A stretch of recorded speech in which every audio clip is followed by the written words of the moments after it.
Hi, I'm Mariko, and I'm a student instructor with Impact Bay Area. Growing up, I had always been through certain situations being LGBTQ, person of color, and I didn't really know how to defend myself. I thought I did, especially when I was younger, but really that just resulted in getting in a bunch of fights and not really being productive. So, like, if I had had this at my middle school when I was a teenager, I just think about how it could have been different. But there's no way my middle school could have afforded that.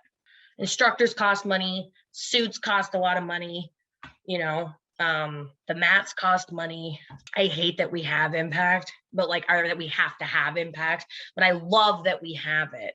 And I would love to see us doing more classes, more school classes. So I teach a lot of the private school classes, and I would absolutely love to be able to get into some of these public schools, but they just don't have the money to do it. My hope and dream someday is that we will be able to go to a public school, maybe even in my area, and be able to teach the entire eighth grade, for example, like I do at the girls' middle school in Palo Alto every year. That would be my hope and dream for impact, is that reaching out to those kids, especially who need these skills just as much as anybody else.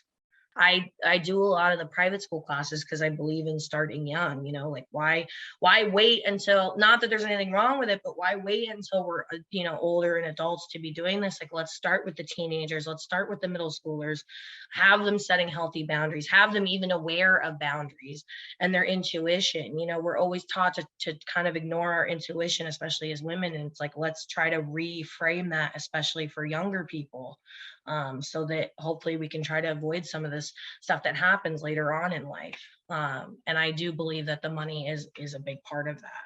The more classes and the more people that we can get into classes, I really firmly believe, to my core, the world will be a safer place.